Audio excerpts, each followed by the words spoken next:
Certains crimes sont si glaçants qu'ils ne se contentent pas de faire la une des journaux. Ils hantent les salles d'audience. Mais que se passe-t-il lorsque le meurtrier est une femme et que sa réaction à la justice est plus choquante que le crime lui-même? Des accès de violence aux diatribes surnaturelles, ces meurtrières n'ont pas seulement enfreint la loi. Elles ont brisé la sérénité des salles d'audience de la manière la plus troublante imaginable. Dans le comté de Douglas, une affaire s'est distinguée par ces scènes étranges en salle d'audience. Le procès de Sahara T, âgée de 32 ans. Parfois, notée comme Sahara T, Brice Fakir. Elle était accusée d'avoir assassiné Jerry Wheeler, âgé de 66 ans, un homme d'affaires respecté, mari et grand-père. Le crime a provoqué une onde de choc dans la communauté, vu la nature brutale de sa mort. Les enquêteurs ont découvert le corps de Wheeler avec de multiples coups de couteau, poussant le procureur à engager des poursuites pour meurtre au premier degré. Sahara a été arrêtée près de 1 mois après l'incident, laissant le temps aux rumeurs de circuler. Et la couverture médiatique locale a contribué à créer un sentiment d'angoisse. À l'audience initiale, le juge a lu les accusations. Immédiatement, elle a agi étrangement. Elle a divagué que le tribunal était maudit, disant que si quelqu'un la jugeait, il serait puni par une force supérieure. Les personnes dans la galerie ont échangé des regards confus. Il est devenu clair que ce ne serait pas une mise en accusation ordinaire. Le juge a poliment expliqué à Sahara son droit à un avocat, en disant qu'elle pouvait demander un avocat commis d'office si elle ne pouvait pas se permettre un avocat. Sahara a rejeté l'offre, exigeant une libération immédiate et qualifiant tout le système d'incroyant. Elle a déclaré qu'Allah est mon avocat et a menacé que la vengeance s'abattrait sur tous les présents s'ils ne la laissaient pas partir. Alors que le procès avançait, Sahara a continué à être perturbatrice. Pendant les motions préliminaires, elle se levait, criait au juge et disait que l'environnement était mauvais. Le juge, gardant son calme, a essayé de maintenir le déroulement du procès. Les agents de la cour étaient prêts à l'expulser si elle devenait trop agressive. Plusieurs fois, le juge a dû lui rappeler que ses éclats de voix pouvaient entraîner des accusations d'outrage, mais Sahara semblait indifférente ou peu préoccupée. Les procureurs ont présenté leurs preuves des empreintes correspondant aux chaussures de Sahara sur le lieu du crime, le sang de Wheeler sur des vêtements chez elle et des messages textes suggérant qu'elle avait prévu de le confronter. Ils ont soutenu qu'elle avait essayé de le voler, que la situation avait dégénéré et qu'elle l'avait poignardé. Les déclarations de Sahara ne défendaient pas. Enfin, Sahara a été jugée coupable de meurtre. Le juge a fixé une audience distincte pour la peine, espérant qu'elle serait plus calme. Mais lors de la détermination de la peine, ses excentricités ont persisté. Lorsque le juge a prononcé la prison à vie, Sahara a tapé du pied, a insulté le juge et a dit que tout le monde dans la salle paierait pour ne pas croire en elle. Les agents de la cour sont intervenus pour l'escorter dehors, tandis que la famille de la victime regardait avec un mélange de soulagement et d'incrédulité. Les médias locaux ont diffusé des extraits de la crise de Sahara, la qualifiant de courthouse Karen maudite. Les réseaux sociaux ont bourdonné. Certains pensaient qu'elle avait des problèmes mentaux, d'autres la croyaient manipulatrice. La famille de la victime a pris la parole, brièvement aux journalistes, déclarant que justice avait été rendue pour Jerry Wheeler, trouvant le comportement de Sahara troublant. Ils ont apprécié l'approche calme du juge face à ces insultes. Malgré les protestations dramatiques de Sahara, les preuves ne laissaient aucun doute sur sa culpabilité. En prison, elle porte l'étiquette d'être imprévisible et combative. Les observateurs notent que son histoire met en lumière certains sont dangereux lorsqu'ils se sentent au-dessus des lois. Son affaire est désormais citée dans le comté de Douglas comme l'un des exemples les plus étranges d'un effondrement d'un accusé lors de la condamnation. Pour la famille Wheeler, voir Sahara emmenée menottée a offert une certaine clôture. Ils restent attristés par la nature cruelle de la mort de Jerry. Ils espèrent que la peine sévère envoie un message. Peu importe à quel point quelqu'un vocifère ou blâme le système, la vérité finit par émerger et la justice sera rendue, même pour la Karen la plus dramatique. L'affaire de Kimberly Kessler dans le comté de Nassau, en Floride, a attiré l'attention nationale en raison de ses actes bizarres au tribunal et de son passé caché. À 50 ans, elle a finalement été arrêtée après avoir été en fuite pendant plus de 2 décennies en utilisant plusieurs fausses identités. L'accusation, tuer sa collègue, Jolene Cummings, âgée de 34 ans, et se débarrasser du corps si complètement que les autorités ne l'ont jamais retrouvé. Cummings était mère de 3 enfants, et sa disparition a profondément secoué la communauté. Dès le début, Kessler a montré une attitude de Karen, bruyante, défiant et convaincue de conspiration contre elle. Elle a accusé l'avocat commis d'office d'être lié à la famille de la victime, criant au juge de renvoyer toute son équipe juridique. Tôt dans le processus, elle a entamé des grèves de la faim, passant d'environ 90 kg à un poids fragile de 34 kg. Les gardiens ont dû la transporter en fauteuil roulant dans la salle d'audience. Malgré ses affirmations de maladie, les évaluations de santé mentale l'ont jugée compétente. Le juge a poursuivi le procès, ignorant ses tentatives de retardement. Au procès, l'accusation a présenté des preuves accablantes. Kessler avait des recherches Internet suspectes, telles que collègues coupables de meurtre, personnes disparues, corps non trouvés et... pas de corps, pas de crime. Des images de surveillance la plaçaient au salon avec Jolene, avant la disparition de Cummings. Sa voiture a été trouvée près d'une station-service, Kessler y agissant de manière suspecte. Encore plus troublant était l'historique de recherche, montrant un intérêt pour comment cacher ou se débarrasser de restes derrière les barreaux. Le comportement de Kessler était pire. Elle aurait jeté des excréments sur les gardiens, enlevé ses vêtements de manière inattendue et crié à propos de conspiration à toute heure. Le bureau du shérif a documenté de nombreux incidents, la décrivant comme l'une des détenues les plus difficiles qu'ils aient jamais gérées. Chaque fois qu'elle avait une date de comparution, le personnel se préparait à des éclats. Malgré ses tentatives de dérailler les procédures, comme refuser de se présenter, Kessler a été condamné pour meurtre au premier degré. Le juge a prononcé une peine à perpétuité sans libération conditionnelle. Kessler a explosé, criant contre le système et répétant ses affirmations que l'avocat était lié au cousin de Jolene. Le juge l'a fait sortir à nouveau, terminant le procès par une scène inoubliable. Les médias l'ont surnommé le faux alias Karen, soulignant ses crises de colère et son refus constant de coopérer.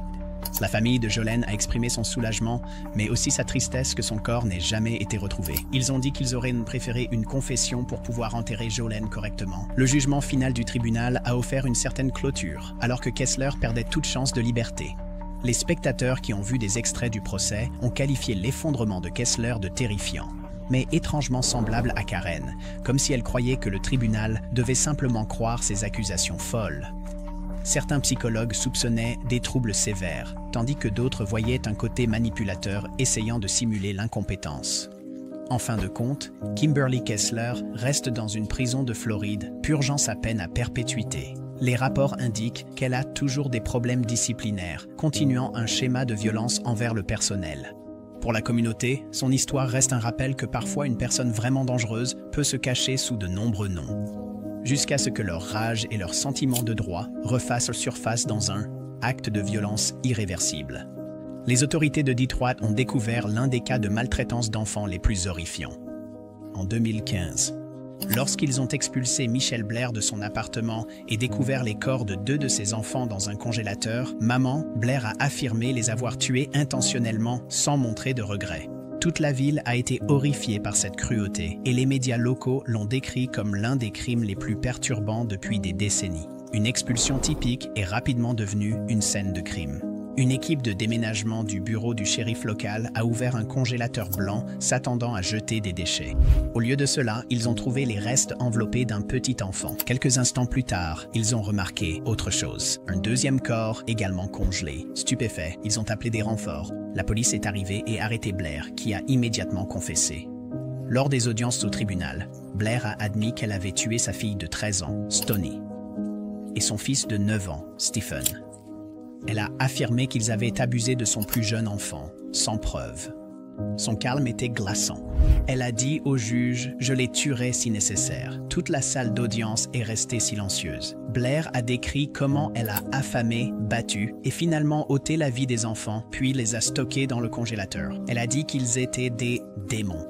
Le juge, troublé, a essayé de sonder pour un signe de remords. Blair a insisté sur le fait qu'elle dormait bien la nuit, ne ressentant aucune culpabilité pour ce qu'elle avait fait. Le juge Dana Hathaway a prononcé une réprimande cinglante, soulignant que Blair avait privé 2 jeunes âmes de la vie et que ses revendications de justice n'étaient qu'une brutale rationalisation.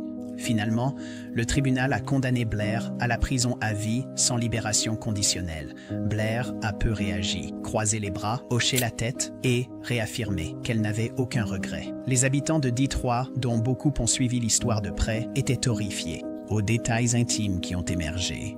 Les images des témoignages de Blair diffusés en ligne ont conduit les spectateurs à la qualifier de monstrueuse et irrécupérable. Les membres de la communauté se sont rassemblés pour prendre soin des enfants survivants de Blair qui ont été placés sous protection. Même les policiers ont dit que c'était l'une des pires choses qu'ils avaient vues. Blair était une Karen classique, autoritaire et inflexible, croyant que ses actions étaient justifiées. Elle s'est opposée à toute tentative de défense par la santé mentale, disant qu'elle était consciente de ce qu'elle avait fait. Son ton arrogant envers le juge montrait clairement qu'elle pensait avoir la supériorité morale. Mais aux yeux de la loi, son aveu a scellé son sort. Beaucoup espéraient que Blair améliorerait les contrôles de bien-être des enfants. Les voisins soupçonnaient quelque chose clochait, mais personne ne savait que les enfants manquaient, ni qu'ils étaient congelés. Les défenseurs ont appelé à des interventions plus précoces lorsque des parents ayant de longs antécédents de colère ou de violence apparaissent sur le radar.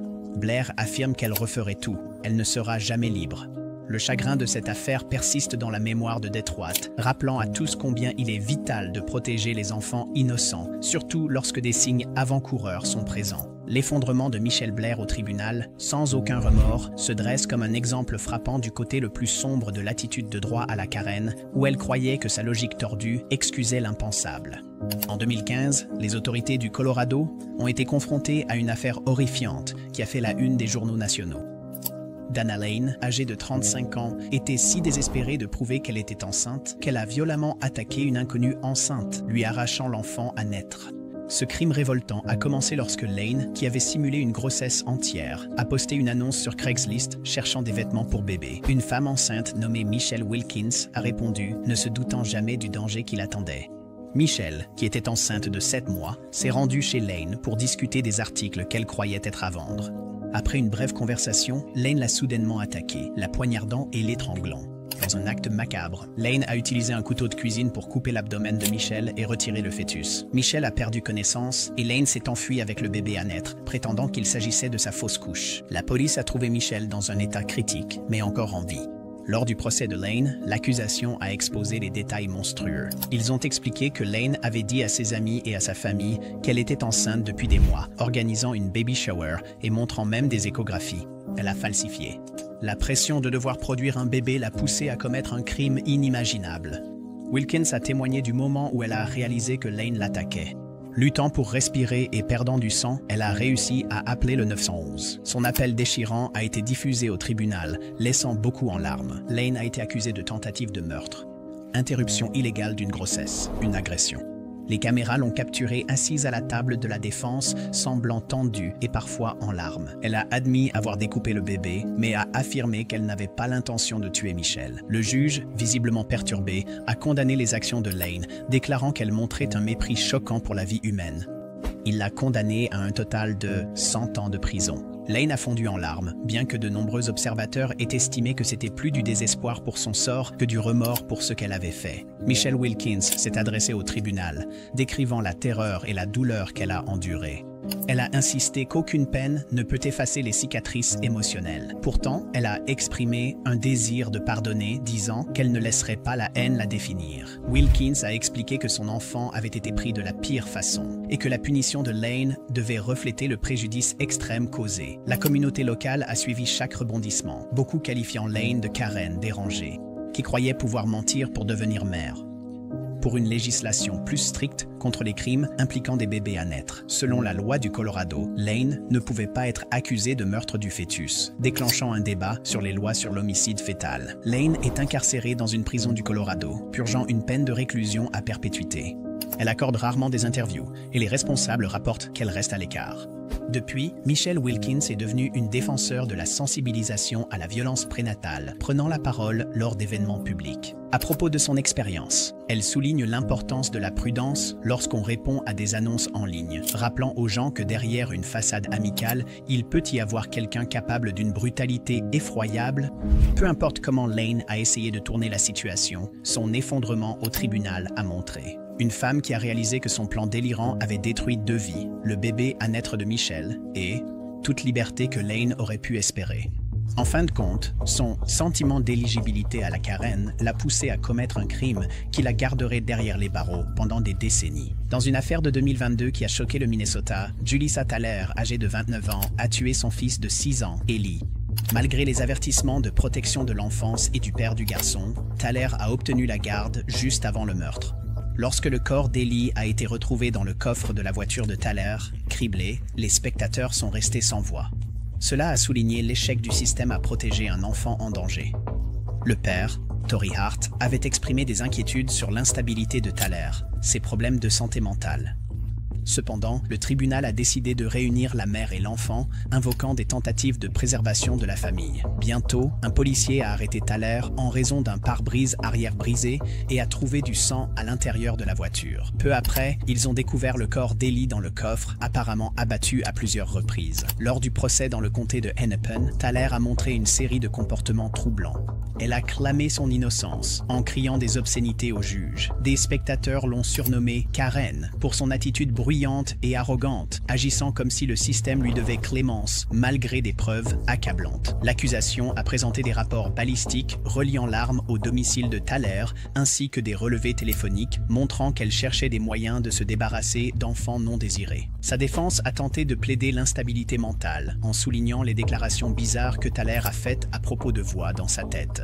Mais le juge a noté qu'elle avait montré une planification cohérente avant le meurtre, y compris en retirant son enfant de l'école le jour où cela s'est produit, décrivant une femme avec des sautes d'humeur. Le père a supplié les autorités de tenir Ellie à l'écart de Thaler, mais ses préoccupations ont été ignorées. Un jury a reconnu Thaler coupable de meurtre au premier degré. Lors de la condamnation, le juge a qualifié cela de l'un des pires trahisons parentales. Lorsque le juge a prononcé la prison à vie, Thaler a crié, faisant un geste obscène aux caméras et insultant. Le huissier l'a sorti, tandis que les proches de la victime regardaient avec soulagement la justice. Avait été rendue. Les médias ont couvert la crise, disant Thaler a fait la guerre à son enfant. Les critiques ont exigé des réformes dans les services de protection de l'enfance, affirmant que la mort d'Ellie était évitable. Le père, dévasté, a déclaré la peine de réclusion à perpétuité, rappellerait de prêter attention aux signes avant-coureurs lorsqu'un parent affiche un comportement violent ou erratique. Thaler reste dans une prison du Minnesota sans perspective de libération. Le 7 mai, du 20 mai, où nous avons été constamment signalés par le personnel pour conduite perturbatrice. Beaucoup la voient comme un exemple glaçant d'une Karen qui croyait que ses droits maternels l'emportaient sur toute logique, aboutissant à un meurtre déchirant d'un enfant innocent. À ce jour, des veillées aux chandelles honorent la mémoire d'Ellie et les législateurs locaux continuent de pousser pour des changements dans les évaluations de garde, afin d'éviter une autre tragédie de ce genre. L'affaire rappelle que le système peut échouer aux enfants vulnérables, surtout lorsqu'il sous-estime le danger qu'un parent peut représenter pour la communauté. L'effondrement de Thaler a été la confirmation finale de son incapacité à saisir l'horreur de son crime. Au début de 2022, Green Bay, dans le Wisconsin, a fait la une des journaux pour un homicide macabre. Taylor Shabuznus, âgé de 25 ans, a étranglé et démembré son petit ami, Chad Terrian, âgé de 24 ans, après une nuit sous l'emprise de drogue. Les détails étaient presque trop choquants à lire. La police a découvert des parties du corps dans la maison, y compris une tête coupée dans un seau. Shabuznus aurait dit aux enquêteurs qu'elle était entrée dans une rage, étranglant Chad avec une chaîne, puis se livrant à des actes troublants avec ses restes. Avant le procès, le tribunal a tenu des audiences pour voir si Shabuznus pouvait comprendre les procédures. Son avocat, Quinn Jolie, a annoncé qu'une évaluation psychologique était en cours. Mais les choses ont pris une tournure lors d'une audience de routine, lorsque Shabuznus a soudainement sauté par-dessus la table et attaqué Jolie. La sécurité du tribunal l'a plaqué au sol. Les observateurs ont décrit cela comme une explosion terrifiante, avec Shabuznus grognant et tentant de le frapper. Procès et preuves. Malgré la violence au tribunal, le procès a continué. L'accusation a présenté les preuves, des messages textes, des photos et les aveux enregistrés de Shabuznus. Elle aurait dit qu'elle aimait ça et qu'elle aurait continué si elle n'avait pas été interrompue. Le médecin légiste a confirmé que la cause du décès était la strangulation. Le démembrement semblait méthodique, montrant une planification. La défense a essayé de faire valoir qu'elle était gravement malade, en pointant son comportement bizarre comme preuve de folie. Le juge a rejeté le plaidoyer de folie, la jugeant responsable de ses actes. Lors d'une audience finale, il l'a condamnée à la prison à vie sans possibilité de libération conditionnelle. Shabusiness a réagi avec une crise de type Karen, disant qu'elle était mal comprise et qu'elle n'était pas désolée. Elle a insisté qu'un démon contrôlait son esprit, mais le juge est resté impassible. En prison, Shabusiness continue d'avoir des altercations avec le personnel. Les documents de la prison indiquent qu'elle menace parfois de faire du mal ou refuse d'obéir, tandis que certains professionnels de la santé mentale disent qu'elle a besoin d'une thérapie à long terme. Le système judiciaire a fermé la porte à toute chance de libération. Son désormais célèbre assaut contre son avocat reste un symbole frappant de son imprévisibilité. Les médias locaux ont qualifié sa crise. Des clips vidéo ont circulé en ligne, les spectateurs la disant « sauvage ». D'autres ont débattu du rôle de sa consommation de drogue. Pourtant, pour la famille Shad, aucune explication ne pouvait justifier la brutalité. Ils ont pris la parole lors de la condamnation, décrivant l'horreur émotionnelle de perdre un jeune homme doux de manière si ignoble. L'affaire a déclenché un débat sur la façon dont la psychose induite par la drogue ou la maladie mentale croise le crime violent. Le verdict reste inchangé. Shabusiness est tenu pleinement responsable en vertu de la loi du Wisconsin. Sa crise au tribunal n'a fait que renforcer l'image d'une accusée dangereusement imprévisible, éclipsant toute sympathie qu'elle aurait pu susciter.